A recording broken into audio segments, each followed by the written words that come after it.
A stalemate remains in Tonga after an announcement last week from the Privy Council that King Tupo VI was withdrawing confidence in the Minister of Foreign Affairs and Minister of Defence. But the government, through Acting Prime Minister Samuel Waipulu, announced its advice was the decision as to who occupies ministries is not the King's to make, but rather the government's. For this reason, he said the government was maintaining its appointments in the ministries. Don Wiseman asked our correspondent in Tonga, Kalafi Moala, to shed some light on the standoff. The public attitude here seems like they really like the fact that the government is saying, no, we don't want to change. This is what we want in terms of the Minister of Foreign Affairs. I think that the situation here provides a very wonderful scenario to get these things sorted out.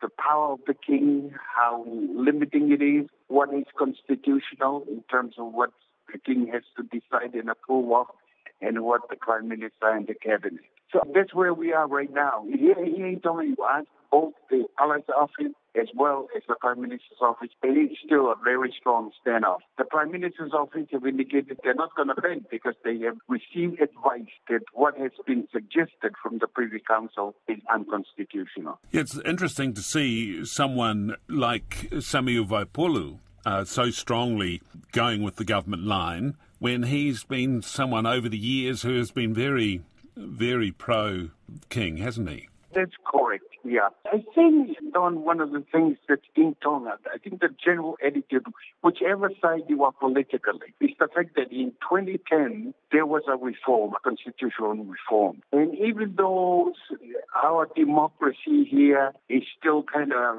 very fragile, in many ways we don't know where to go, we still have to work at it. And there's no way of going back to the system as it was before. So we have to sort things out now and go forward from here on.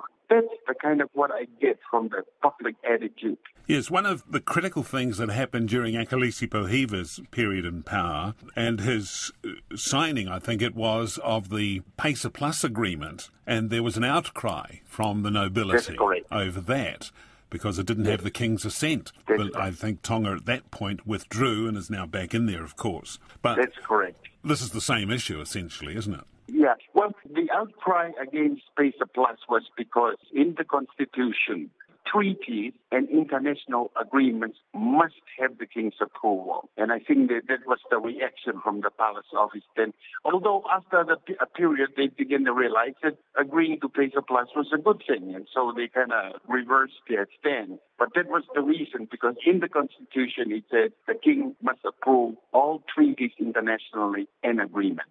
So as far as foreign affairs goes, the government is maintaining its ministry, headed by Whaiketa Utoi Kamanu, and it has its own secretary, Secretary of Foreign Affairs. But there's also a Secretary of Foreign Affairs within the nobility. Does this mean that Tonga's maintaining two separate offices and paying two lots of wages for people to do this? Well, there's a probability. That's what's probably happening. But you see, that's part of the way we have to really, or at least those in power, need to sit down, work out these processes, where they're going, moving forward, rather than pulling in every direction to try to exert who is more powerful. That's where we are right now. And I think it's going to be sorted out. Traditionally, of course, what happens with foreign affairs, the king have always been the one that opened doors in terms of relations with other countries, like we did that with China, Saudi Arabia, and some other countries. Now, of course, in a more democratic Tonga, the cabinet wants to be the main one involved in relations with overseas. I think what we're going to end up with is that the decision making is going to come from the cabinet, but then they're going to be consulting the king